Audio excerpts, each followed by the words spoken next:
Why do I stand up here? Anybody? To feel taller. No. Thank you for playing, Mr. Dalton. I stand upon my desk to remind myself that we must constantly look at things in a different way. You don't believe me? Come see for yourselves. Come on. Come on. Just when you think you know something, you have to look at it in another way. Even though it may seem silly or wrong, you must try. Now, when you read, don't just consider what the author thinks. Consider what you think. Boys, you must strive to find your own voice. Because the longer you wait to begin, the less likely you are to find it at all. Thoreau said most men lead lives of quiet desperation. Don't be resigned to that. Break out. Don't just walk off the edge like lemmings. Look around you. Welcome to Successful Dropout. This podcast is for the outliers, the innovators, the rebels, those that dare to dream and act on their dreams. I'm your host, Kylan Ginger. Join me as we find out what it takes to drop out, grind, and succeed. What is up, Successful Dropouts? Get stoked because today on the show we have Ross Alex. Ross is a full-time real estate entrepreneur who made a life-changing decision 2.5 years ago to drop out of college, surprise, surprise, and move from New York to Houston and quit his bartending job to create a real estate business. He did his first fix and flip 2 months into getting started, and he's already done 50 fix and flips and built a solid team that is growing rapidly. He has also raised millions of dollars in private capital to buy deals. Ross says that real estate has changed his life for the better and allowed him to do things he never thought were possible. He now spends a lot of his time inspiring new, aspiring entrepreneurs to get started in their business as well. So Ross, that's the intro I have for you, man, but tell us a little bit more about yourself and what you do. Oh, Kylan, thank you for having me on the show, buddy. I'm stoked to be here. Absolutely. Yeah, man. So my entrepreneurial journey kind of got started when I was 15 years old. And I grew up in a house full of entrepreneurs, so I was always watching, business happening and sales being made. My mother actually, she's an artist. She was running a clothing company, so I always was around that. And going through high school just it wasn't something that I was interested in, right? I mean, I was going to all these classes, and I was just more interested in going to the parties and shopping at the mall and whatnot. It really wasn't like I was trying to be the A student here, and I knew that. But as I progressed in high school, I did what most people are conditioned to do their entire lives, and that's, hey, enroll in college, right? Enroll in community college. So that's exactly what I did, even though, it wasn't something that I wanted to do. I barely even graduated high school. I actually remember my guidance counselor telling me that I had to take 2 gym classes a day just to graduate because I was never changed for gym. Yeah, man. They wouldn't let me graduate without PE. So, it was a mess. But during high school, I was kind of like always looking for these entrepreneurial outlets, right? Like, what's going to be the next biggest thing? What can I do? What problem can I solve? So I started these little small businesses that never really went anywhere, but they were making me a little bit of money, right? Such as graphic design and doing like club promotions and stuff like that. So I got that taste of what's possible, but like I said, it never went anywhere. Mm-hmm. So I enrolled in community college, and what do I know? It's just like high school for anybody who's been to community college. I mean, you get a little more freedom, but it's pretty much the same. So it's like, oh, here I am again. Right. Okay. Well, I didn't like high school, so I'm probably not going to like this. Got some financial aid or whatever, so I didn't come out of pocket. And I remember I was actually driving to school just to sleep in my car so my mom wouldn't flip out on me for not going to class. It wasn't something I wanted to do, so I dropped out.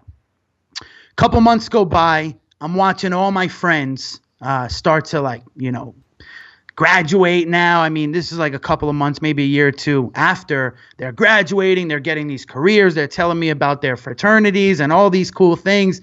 And I started to get really bad anxiety. I mean, I was here now working. I've worked at, McDonald's. I've stacked pallets. I was doing all these odd jobs. And I was bartending at the time. So I have all my friends coming in to have a drink. And they're telling me about how great things are going. So I'm panicky. What am I going to do? What am I going to do? I dropped out of college. It looks like I'm headed right back. So I re-enrolled in a different community college. Well, what do I know? I'm back again in college, sitting in class, getting slammed with midterms and all these things. And I was just like, man, this is just not going to work. This is not it. Now I really realize, like, okay, college is not for me.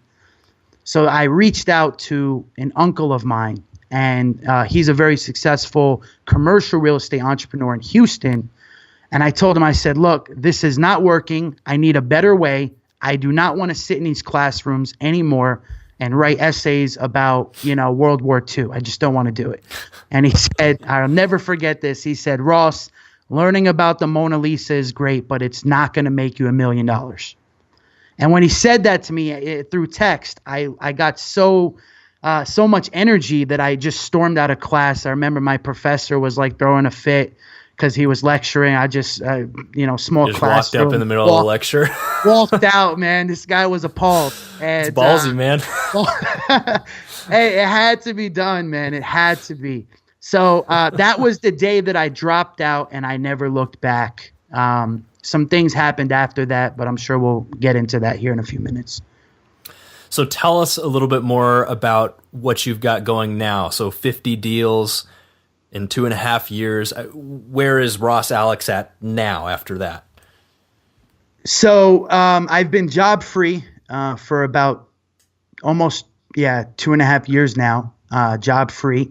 I run a real estate investment business. So my company focuses on fixing and flipping distressed properties in certain neighborhoods in and around the Houston metro area at a $250,000 price point and under. That's our niche.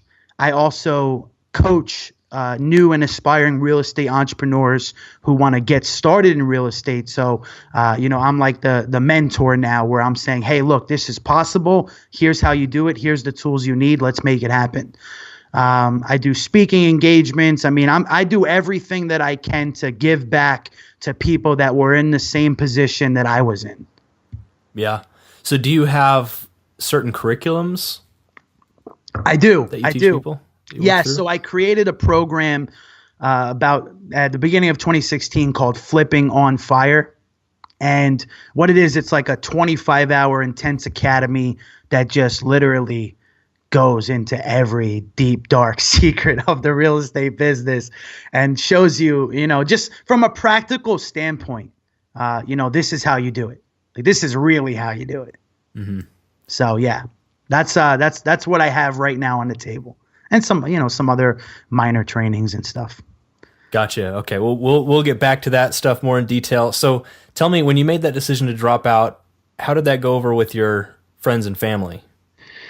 Well, my friends and my coworkers thought I was a lunatic. It did not go well. I still don't really know why to this point. I've gained a little more clarity on why. I mean, maybe it was a little bit of envy, like, wow, this person's like leaving everything behind to move to a city he's never been to start a business. Watch, he's going to come back in a couple of months, begging for his job back.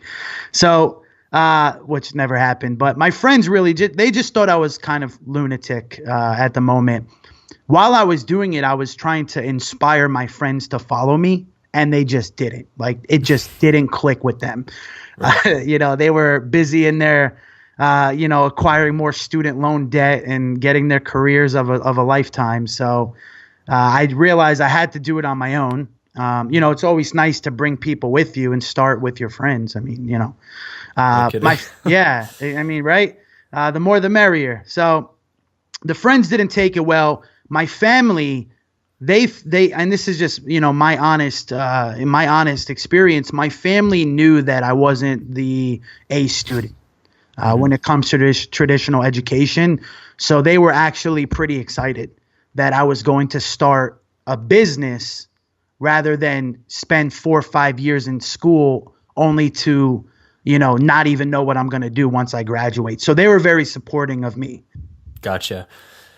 So you dropped out, and then it was in New York that you were working a bunch of these odd jobs and stuff, and then when you moved to Houston, did you get directly into real estate after that, or did you still work some odd jobs? And yeah, great question. So while I was in New York, I was working at this place called the Yard House. I was bartending there, and I transferred to Houston, to the Houston location.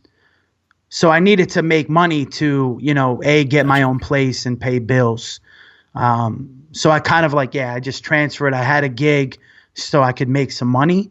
That lasted for about 2 months before I just completely threw in the towel. Okay. On the whole job. So then what was your first deal like? How did you get into it, and how did it turn out? Your first kind of foray into real estate? So when I got to Houston, I actually, the week prior to Houston, I was up in Vegas at this life-changing seminar. I borrowed money to go, and I met these 2 kids. And I told these 2 kids, look, I'm going to go flip 100 houses in Houston. I've never been there before, but I'm going to do it. They got so excited about me saying that they were like, all right, well, if you're going to go there, well, then we're going to go there too. I didn't even know these kids, Kyla, literally. So now I'm in Houston, and I'm taking on the role of a real estate entrepreneur. I was daily affirmations. I'm a real estate entrepreneur. I'm just waiting on my next deal. I started going to RIAs. I started networking. I started telling people my vision, and I slowly started to build this power team that I still work with to this day. So I found a business partner. I found a crew. I found brokers. I mean, I mastered the game. And we went out and did our first deal. I remember that deal was in LaPorte, Texas. I had my partner. He came in with the funds. I came in with the resources, and we made it happen. It wasn't the most profitable deal. I think net, I walked away with like $6,000, but that was the most money I ever made in my life. Right.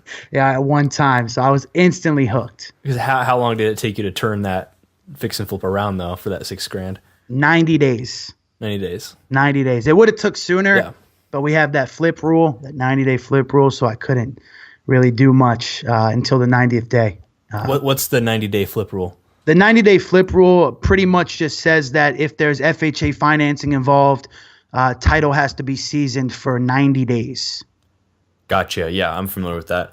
But still, I mean, that's $2,000 a month for your first kind of foray into real estate and being an entrepreneur and working for yourself. I mean, that's not bad. That's like kind of a lower level salary. Right, man. I mean, I got started with a 450 credit score and a negative bank account. Chase was calling me every day to collect their insufficient funds fees. I had nothing, man. Nothing at all. I just had a vision. So I knew, hey, I need to go find somebody who has the same interest in real estate and also has the cash, right, to put up on these deals, and I'll just put in all the sweat equity. Right. And that's exactly what I did. Right. In all my free time, I was driving properties, sitting in classes, working deals over the phone. Just, I spoke it into existence, man. Gotcha. So you put together a team, and by that, do you mean like people to bring in the capital and also people to actually do kind of the rehab or maybe oversee the rehab, and then you attacked your first deal or found your first house?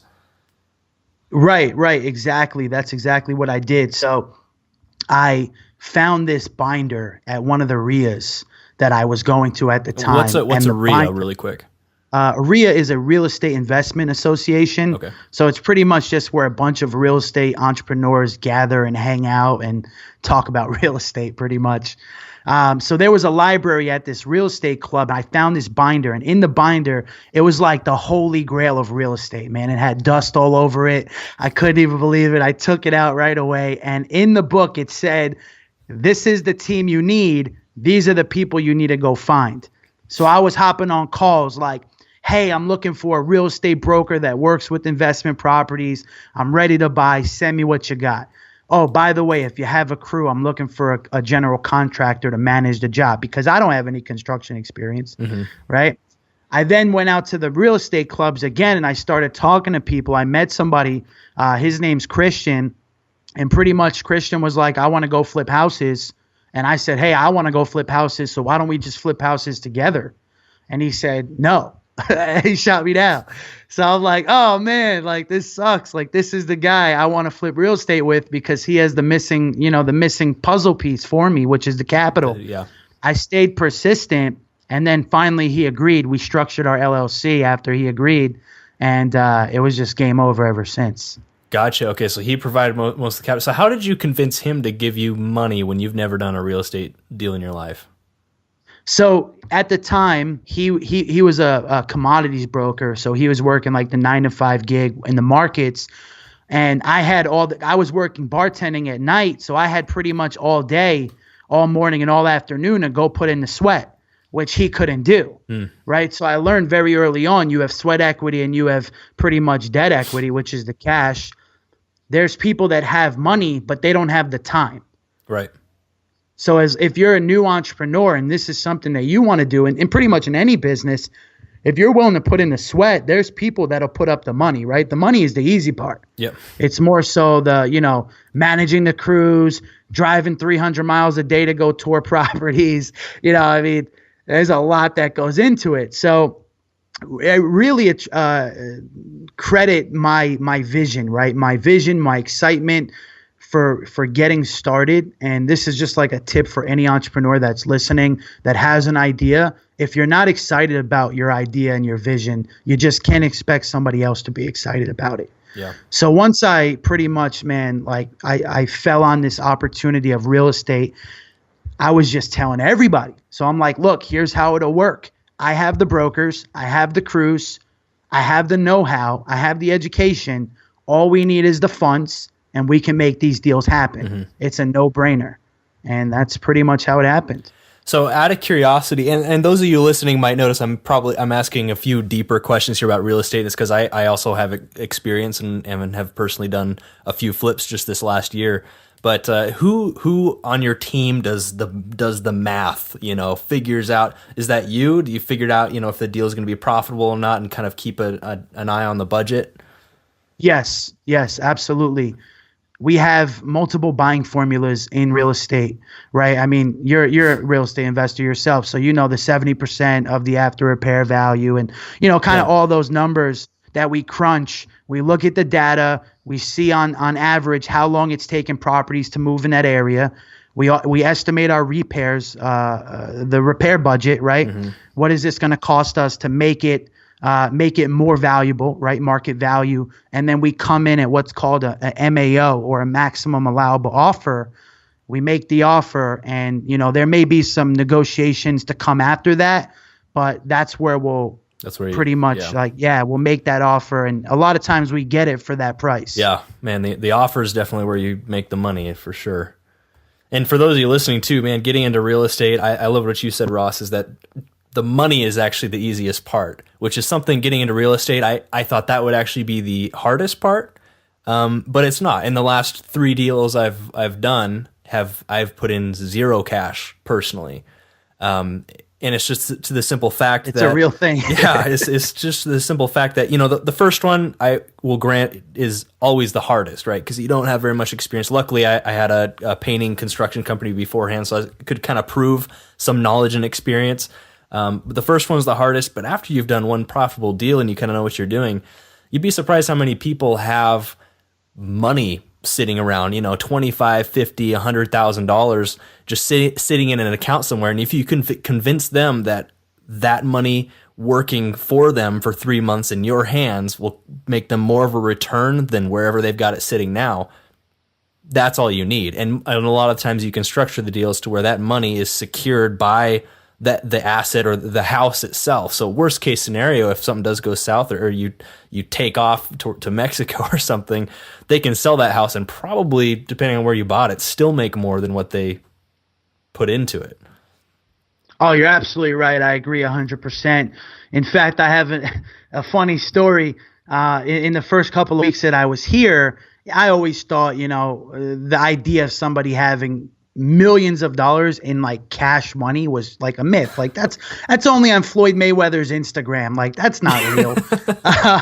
Until I saw it with my own eyes. I watched a guy come put a deposit on a commercial building, and this guy had like literally suitcases of cash. I couldn't believe it. And that's when I realized, like, okay, like this exists. People really do have capital, on reserve, whether it's through a self-directed IRA, a checking account, or a savings account. Like this really exists. Yeah. And you can't make money in the bank, right? You just can't. Mm-hmm. So they need to put their money into a something that's going to provide them a higher rate of return. Absolutely. What's interesting too about these investors, because I've worked with investors with other projects and businesses we've started. Some of them, if they're smart, they always keep their money working for them. But there sometimes is like a 2 or 3 month period where they're pulling the money out of one investment and putting it into another. And that's when you got to reach out and grab it. It's because some of these people are smart. If they're really smart, they just won't leave $100,000 sitting around for a year in a checking account. But they'll maybe have pulled it out of maybe another real estate deal. And if you can know when that is and snag it on its way out. Absolutely. And the truth is, Kylon, a lot of people that have money, hundreds of thousands of dollars, some of them just don't know that they can invest into real estate. Mm-hmm. They just don't. So if you're a new aspiring entrepreneur listening right now, get the message out, right? Attention equals money. Mm-hmm. Go tell as many people as you possibly can who you are and what you do. Yeah, and again, just to speak to that, and again, this is going to be a valuable podcast for anybody interested in getting into real estate, because there's a lot of insider knowledge here. But you talk about people not knowing. I've worked with investors who are pretty savvy business owners, businessmen, or investors, so they know to keep their money working. I've raised some of my money though from family and friends, which is called private.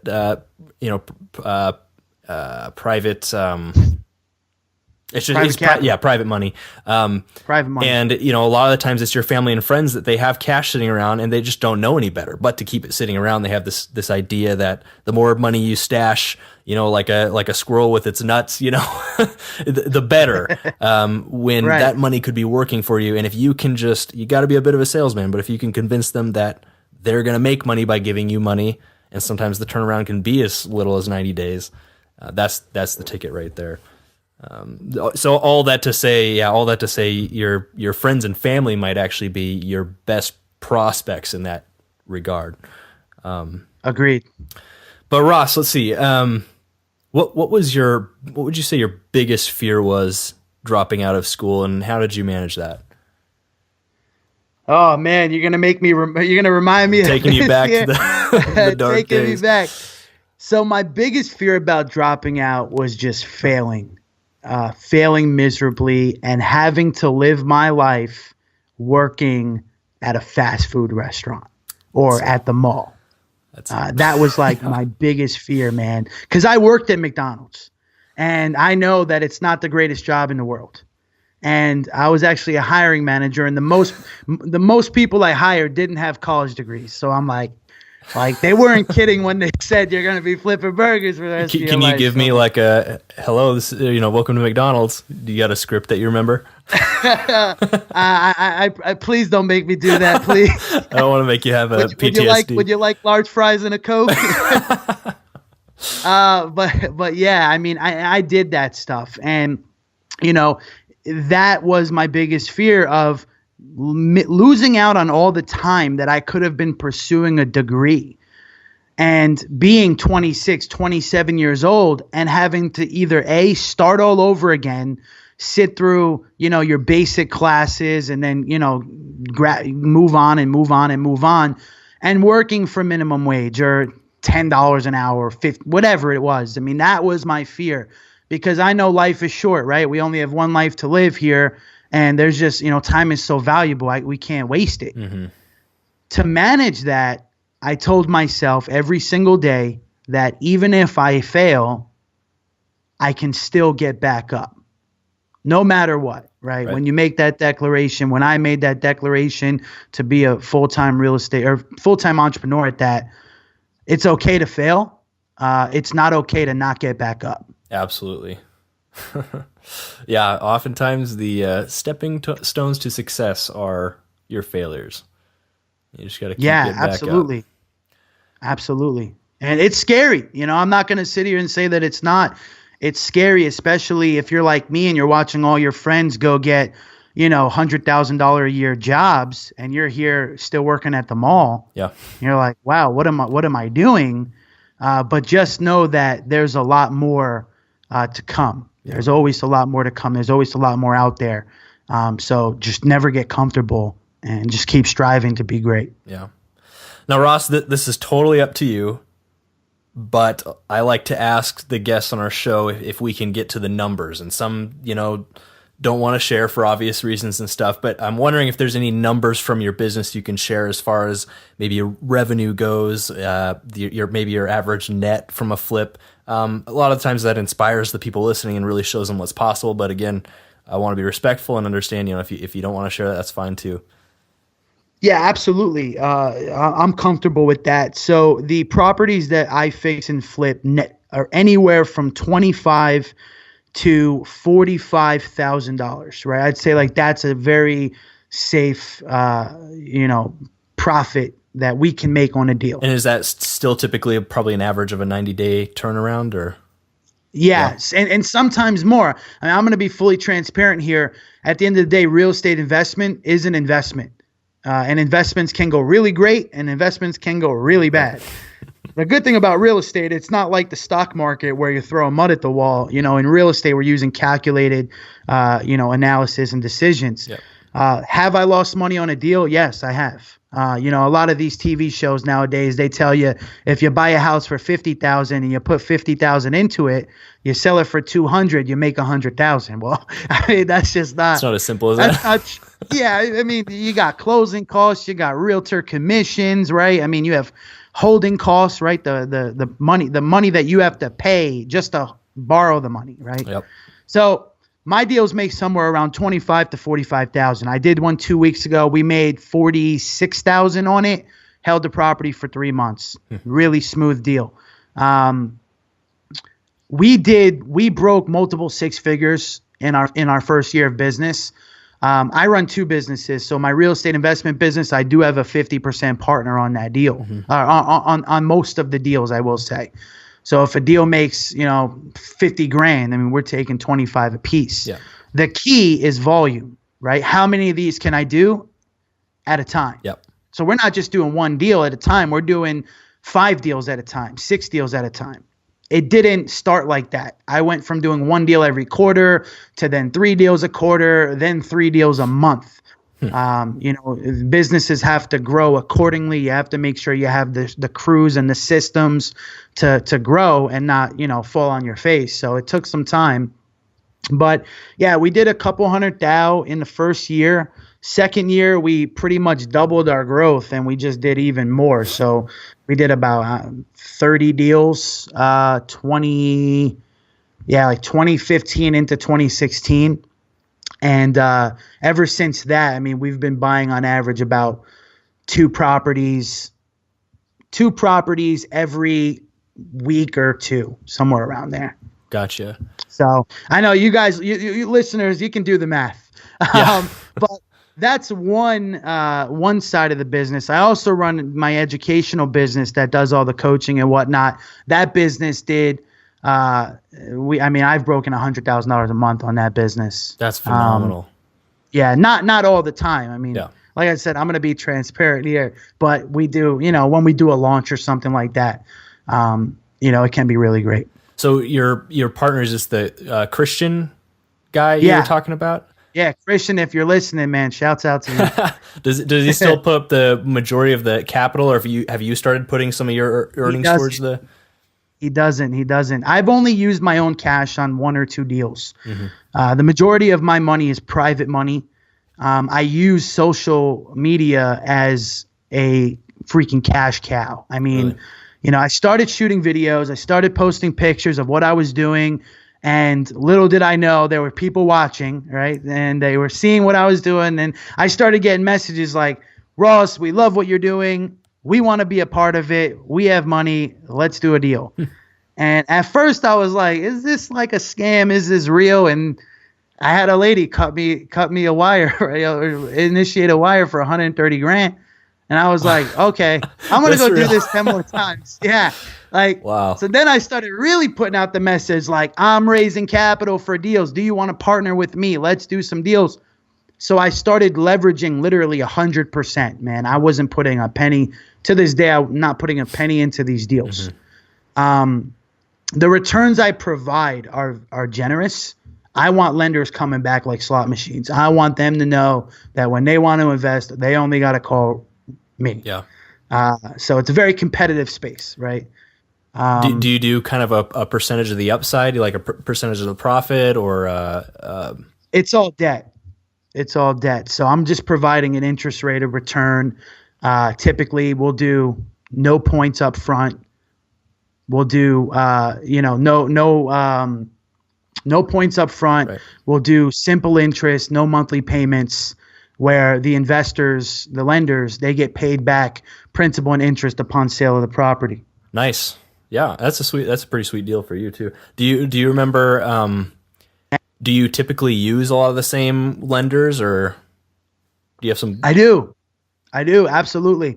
I do. There's at one point, Kylon, it came where I didn't have enough deals. I had more money than I had deals. Yeah. So my lenders were kind of getting upset with me, and they're like, "Hey, we're waiting." And I'm like, "I don't have anything for you to invest in. I'm looking. Do you want to buy a Jimmy John's franchise?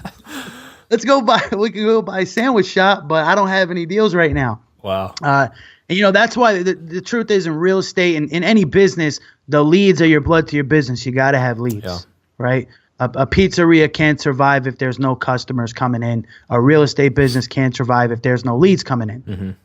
Have you ever lost so bad on a job that you couldn't pay an investor back? No. So I personally guarantee all my lenders their money back, right?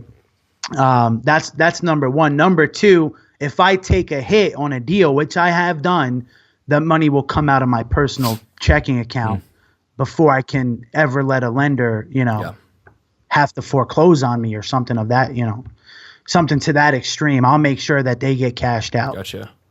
So kind of on that vein, what would you consider to be your worst entrepreneurial moment to date? My worst entrepreneurial moment to date was when I first moved to Houston. Mind you, when I was back in New York after I went to that conference in Vegas, I kissed my girlfriend goodbye. Been with her like 2 years at the time. And I said, "Hey, I'm going to Houston to go get rich. Do you want to come?" She was in like cosmetology school, so she couldn't. I'm like, "Oh man, okay, well, it looks like I'm going on my own." So I get to Houston. I've lived with my parents my whole life. Now I have to go get my own apartment, which I was pretty excited about, but I didn't realize just what being so lonely feels like. And I remember I stayed in that apartment by myself, living by myself for 7 months before my girlfriend moved down with me.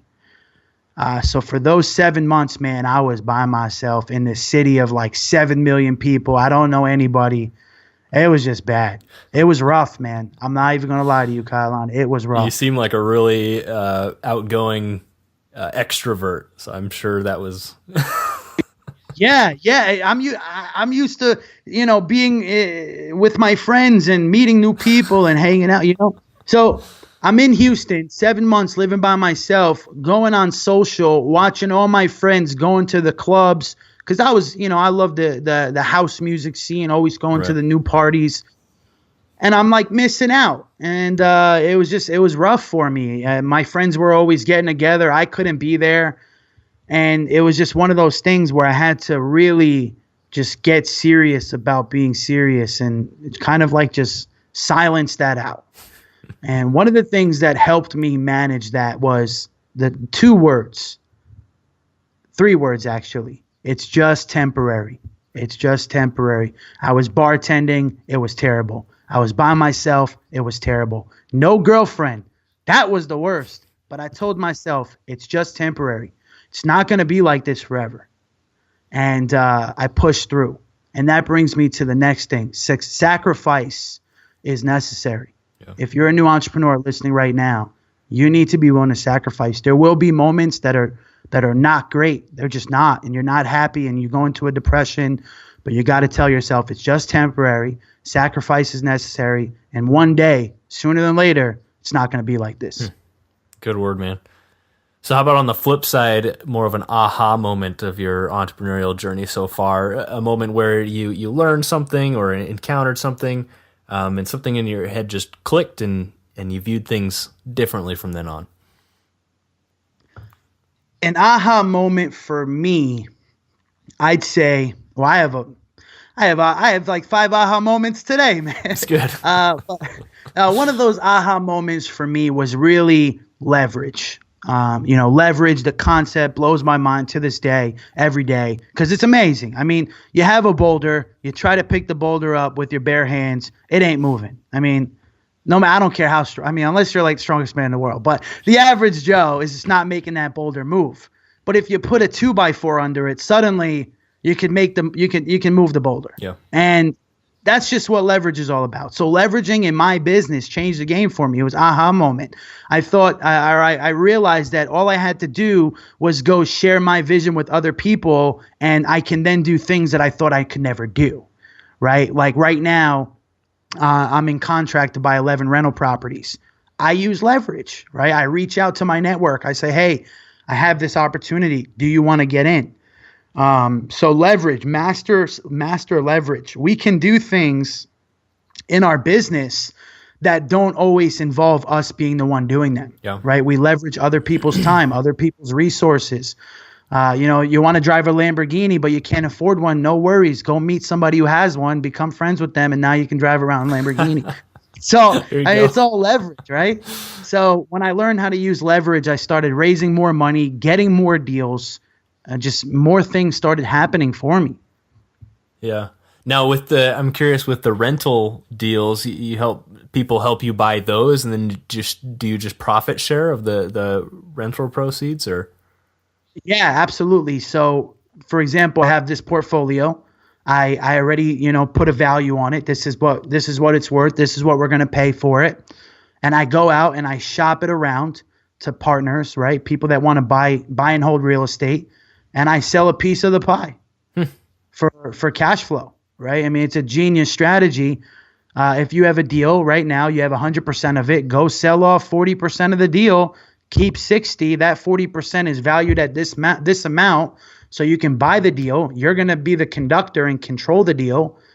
That person needs you because you're educated. They're looking for cash flow. It's a win-win for everybody. Yeah.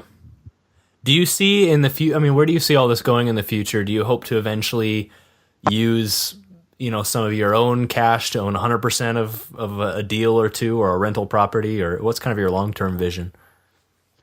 So my long-term vision is not to use my own cash in the single-family space. I'm a very practical person.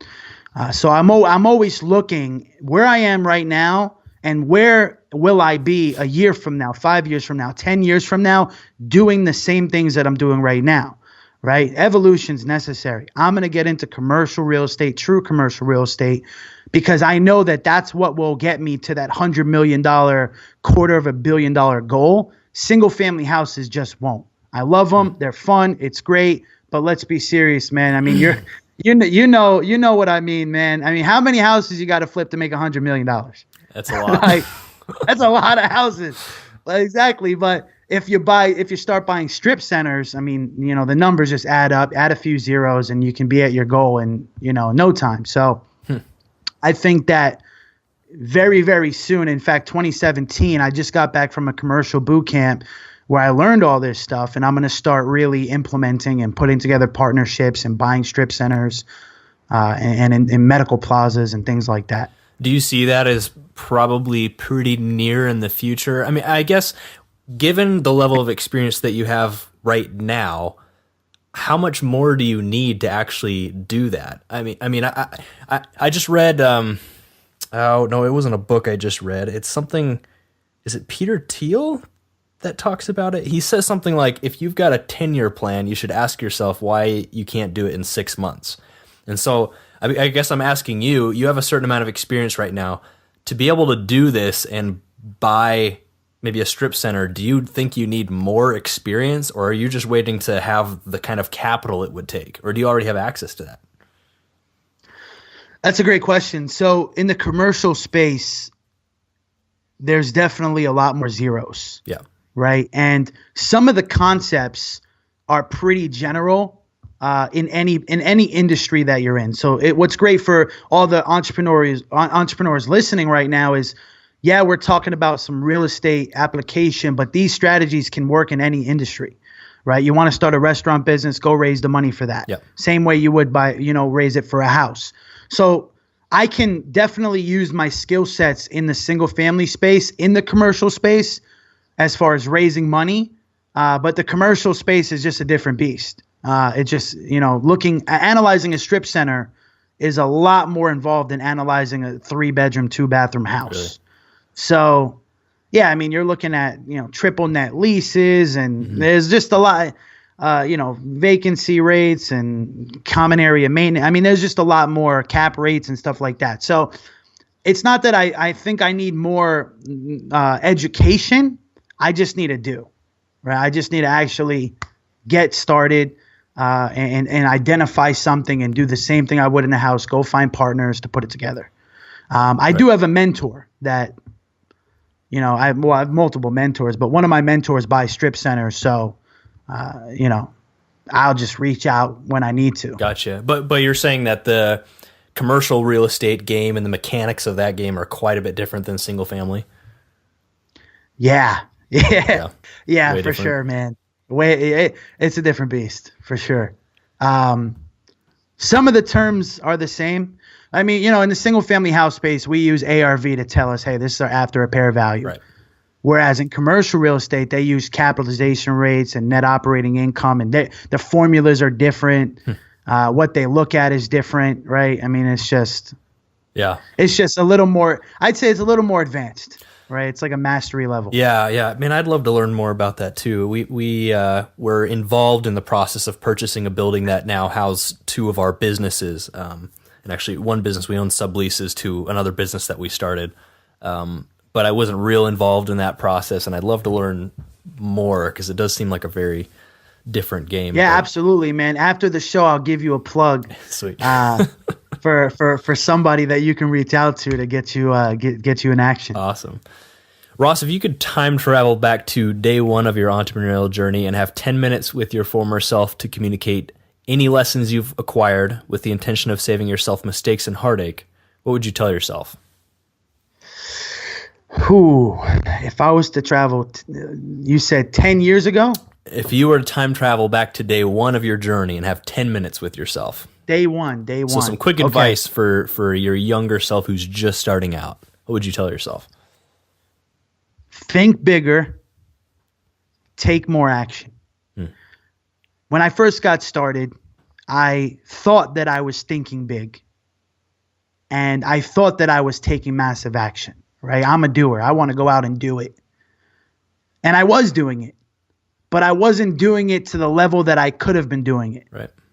And, one thing that was really a big moment in my life was, I'm going to take it back even further if that's okay. Yeah. When I was 16 years old, 15 years old, even 14 years old, every year for my birthday, my uncle would send me these books from Robert Kiyosaki, Napoleon Hill, all these like success books. And you know what they did? They went right in the freaking back up on the bookshelf and got dusty. Yeah, or something. Man. I mean, I didn't want it. I wanted gift cards to go buy sneakers. I wasn't looking to read these books, right? And one of the biggest things that I regret is not getting started sooner. Back when I was 16, I'm 26 now. It hurts me to say that, but when I first got started, I wish I got started sooner. So if anybody's listening right now and you're thinking about getting started, get started right now, like after this podcast. Yeah. But the truth is, man, is I thought I was thinking big. I thought I was taking action. I was driving properties. I was doing this. I was doing that. 3 years or 2.5 years into it, I'm happy with where I am, but I'm nowhere near comfortable. I'm not complacent at all. Yeah. I don't even really consider myself halfway there. Yep. Right. For me, and that's just my subjective, perspective on it. But I would have thought bigger. I was focused on flipping 100 houses. I should have been focused on 1,000. Yeah. And I use that every day now where I don't think small at all. I think big. And I read a quote somewhere that says, if your goals if your goals aren't big enough when you tell them to other people and they don't think you're crazy, right? Something like that. I want people to think that I'm a nut. Elon Musk announced to the world he's going to Mars.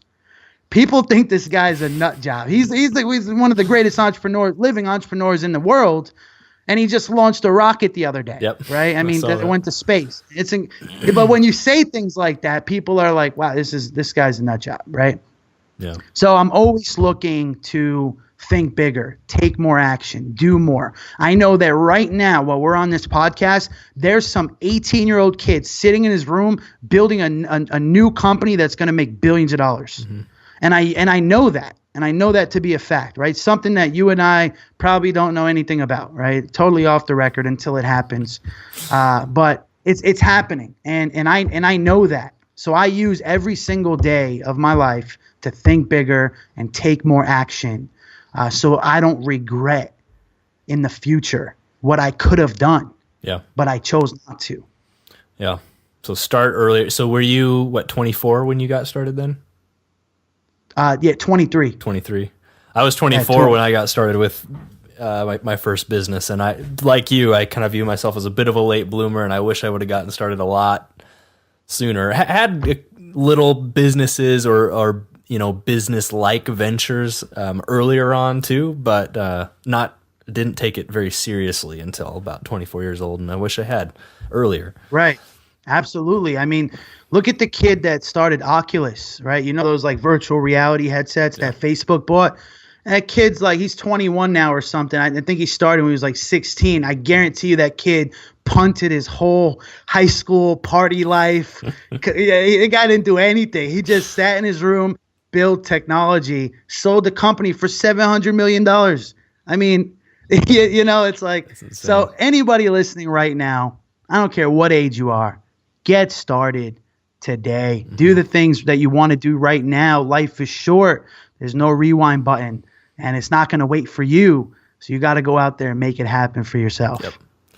Totally agree, man. So let's move a little bit more into the lightning round here. What's a personal habit that contributes to the success you've achieved so far? Personal habit. Every single night before I go to bed, I pretty much just brain dump. I write down all the things that I want to do the following day. So I plan my nights. I plan my days the night before. I also brain dump any ideas. Anything I think I'm going to remember, I probably won't. So I write it down. Next thing is I outsource as much as I can. Whether it's a virtual assistant, whether it's a staff, one of my staff members that helps me do something, I outsource. Third personal habit, nutrition. Right? Nutrition is very important. I kind of slacked off on it. Not happy about that, but I'm back on it. Nutrition is so important. Health is the real wealth, right? You got to make sure that you're getting proper nutrition and you're exercising because, like Tony Robbins says, the more energy you put out, the more energy you get in return. Yep. And as entrepreneurs, we need energy. Mm-hmm.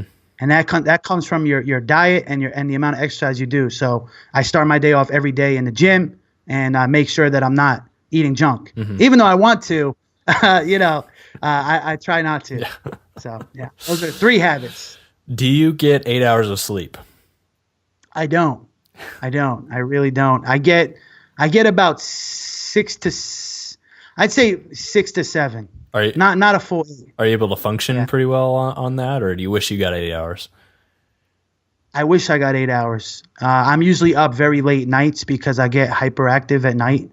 It's terrible. That's one of my bad habits. Yeah, I start thinking I'm gonna go build like the next Facebook at night. I mean, I dial in, right? It's quiet. I'm alone. My girlfriend's sleeping, so I could work. There's this saying, there's this I think there's a myth in the entrepreneurial space. It's like, I'll sleep when I'm dead. Team no sleep. I'm like, that is the biggest load of garbage I've ever heard in my life. You cannot operate at your peak, your optimal efficiency without sleep. Yeah. Team no sleep. What is that? Do not believe in this stuff, guys. If you don't sleep, you can't operate. You don't sleep enough, you die. So get sleep. It's very, very important. It's very important. Everybody should be sleeping, at least 6 hours, 7 hours a night. Yeah.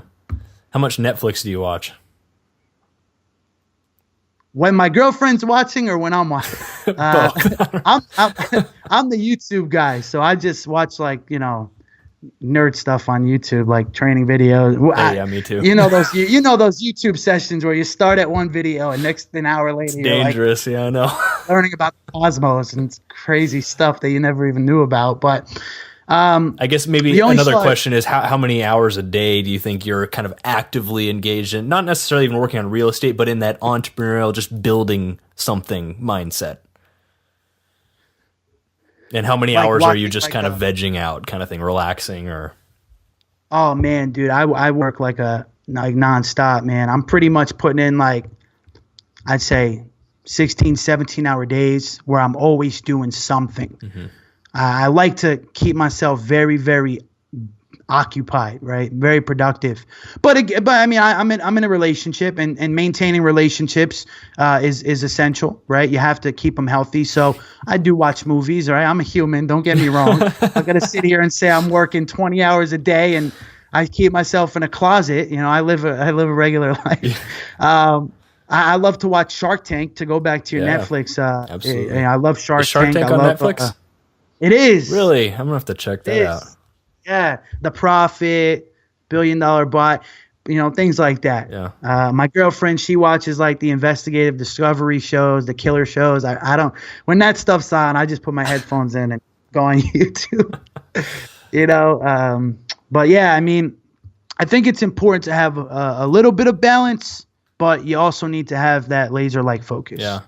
Now, when you say you like to kind of keep doing things and stay pretty active, do you find, like, looking back, say that all the things you did maybe the last couple of weeks, do you find that you're more prone to just being busy or actually productive? Because I'm sure as well as I do, you can do a lot of things and just be busy, or you can be more productive and even do maybe fewer things than if you were just busy, if that makes sense. Kind of the 80-20 principle. How good at that do you think you are, or is that something you're still working on? Absolutely. That's a great question. So I definitely agree. Being busy doesn't mean that you're being productive. They're two completely different things. Right. And a lot of people confuse the two. Mm-hmm. For me, I wake up every day and I tell myself, or I ask myself, how am I going to make money today? And that's my main goal. So I'll set a number and I'll do the things that I need to do in order to hit that goal for the day, whether it's making sales, hopping on sales calls, things like that. So I'm always engaging in money-making activities. And we call those, right, IPAs, income producing activities. I tend to really just stray away from all the minimum wage activities. My saying, or not my saying, a saying I use, do what you do best, outsource the rest. So I'm really outsourcing all the activities that are just not something I should be doing. So being productive, I'm focused on acquisitions of new deals. I'm focused on sales. I'm focused on connecting with new entrepreneurs, doing things like this, giving value. I live stream daily on my Facebook page. So even things that don't make me immediate income, things that I'm passionate about, like helping entrepreneurs get results. I'd like to say I'm pretty good at, balancing the two. Yeah. Well, when you say do the things what was the saying you said? Do the things you're good. Do what you do. Yeah. Do what you do best and outsource the rest. I like that. When you say do what you do best, what is it that you do best? It seems like maybe more of the sales networking aspect of things. Yeah. Sales, networking, marketing. Those are the things that I really enjoy doing. The people tasks. Yeah. The people task. And then, managing my team and making sure that documents are being signed and contracts and follow-ups and all. Yeah. Pretty much like I'm the kind of like the back office guy when it comes to like running the numbers and stuff like that. And then my business partner is more on the project manager side. So he's the one really like dealing with the crews. And then I'm also, I'm on the front line making sales, doing events, speaking at different clubs and stuff like that. Oh, gotcha. So you're actually more the paperwork numbers guy as well. Yeah. So, well, as far as paperwork, I mean, I'm not signing, I'm not filling out contracts. I mean, I'll sign them, but I'll outsource that to a virtual assistant. Okay. So I don't have to sit there and do that. But I do oversee the paperwork side of the business. Gotcha. Where I'm more of like the analytical behind the computer guy. Yeah. And I think that's because we're millennials. Like, we're just good at the computer.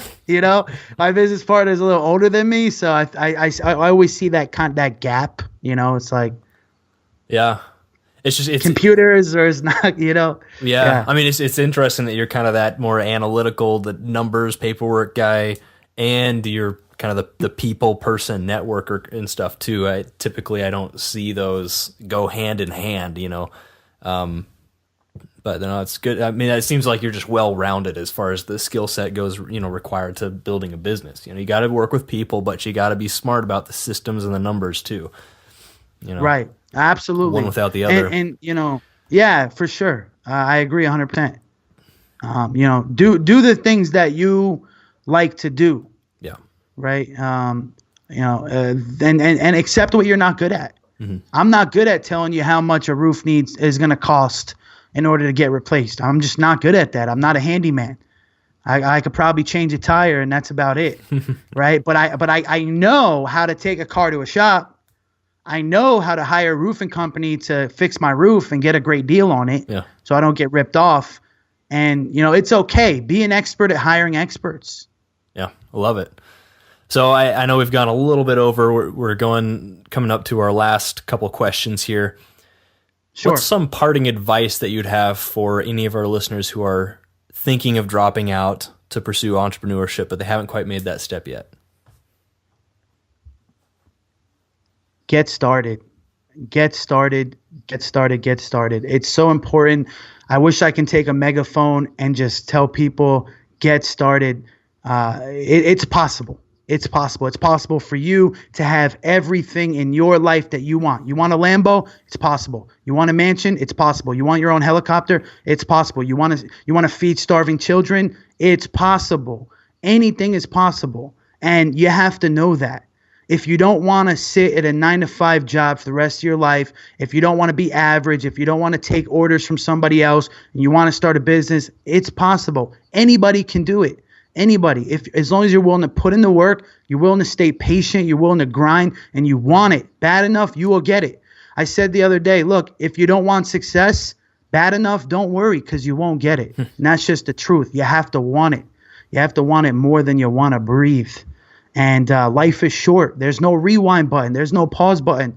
Stop acting like you live twice. Do the things that you want to do. Do the things. There's a whole world out there for you to see. There's a whole world out there for you to experience. So if you're realizing that college is not for you, right? College just doesn't equal business. I mean, I have the utmost respect, Kylon, for people that go to medical school and they become engineers and they become attorneys. College is necessary in that aspect. I don't want to go get operated on by somebody who learned how to operate off YouTube, right? And that's just the truth. But if you want to be an entrepreneur and you want to build businesses, it's possible for you to do that without going to university for 5-6 years and getting your MBA and going into the corporate world. It's possible. Cut out all the negative people in your life. Surround yourself with the most positive people. Remember, you're the average of the people you hang out with, right? You have to hang out with winners. You have to hang out with people that are always looking to help you be better, help you improve, and not bring you down. People that are positive. Stay positive. Positivity breeds positivity. Stay fired up. Rock out every single day. You're great. Believe in yourself, and you'll do big things. Awesome, man. I completely agree. And for our last question here, about some parting advice for people who are more in your position, who've already dropped out and they're already doing what you said and they're pursuing that more the entrepreneurial aspect. So for people, I'm sorry, can you just repeat that question? Yeah, just some people that have already dropped out? Yeah, some parting advice for people that have already dropped out and who are already on their entrepreneurial journey. Stay focused. Quitting is not an option. There's no towel to toss in. Rome wasn't built in a day. The man who created Starbucks got rejected over 60 times. They thought he was a nut. Walt Disney, they wanted to put him in an institution because they thought he was crazy. And now look, Disney World is the biggest entertainment, space in the world. You have to stay focused. Even when people don't believe in you, you have to believe in yourself. You have to stay motivated. Like Zig Ziglar says, motivation's like showering. It doesn't last. You have to do it every single day. Every single day. Stay fired up. Keep moving forward. It can be a reality for you faster than you know. What's the best way for people to connect with you?